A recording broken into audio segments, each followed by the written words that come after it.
Studio गौशाला चौक Sitamarhi. Music by विकास राज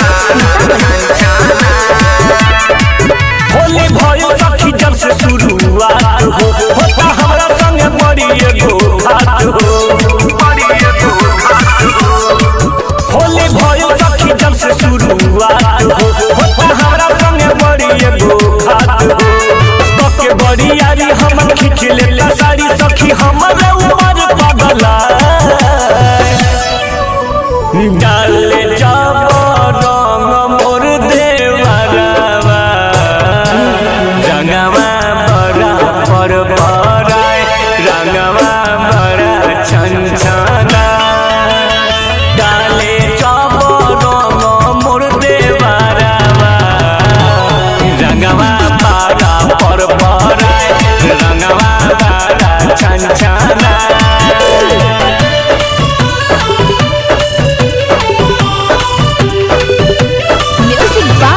विकास राज सीतामढ़ी।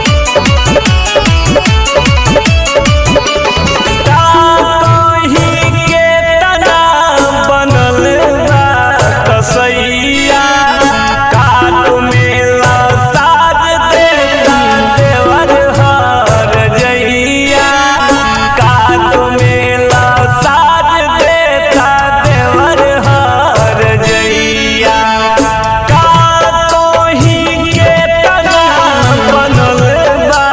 कसैया काद मेला साज देता देवर हर जइया काद मेला साज देता देवर हर जइया।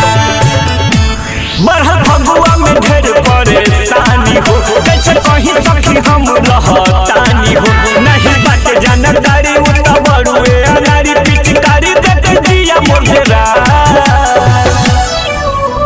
डाले जब रंग मोर देवरवा रंगवा बड़ा पर बड़ाए रंगवा बड़ा छनछना डाले जब रंग मोर देवरवा रंगवा भीतर पर बड़ाए रंगवा भीतर छनछना।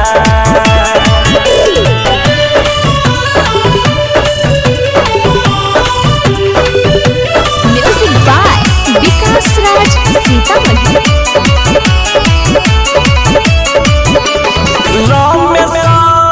शोक सखी बाटे पगलाई लागता की महुआ जुआट मर के आई लागता की महुआ जुआट मर के आई।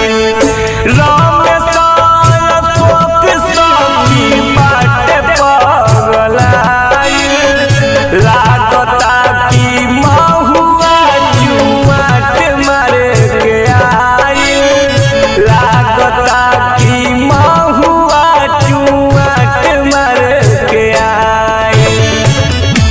सफन सवे में बाटे बुझात हो गले आई बाटे टोली के साथ हो अपन लेके पिचकारी खड़ा हमारे दुआरी रहे हरदम घुरिया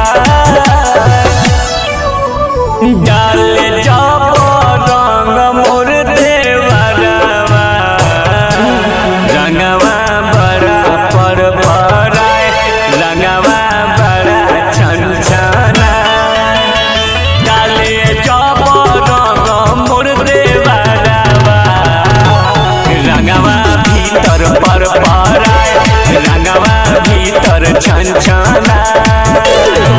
रिकॉर्डिंग स्टूडियो गौशाला चौक सीतामढ़ी।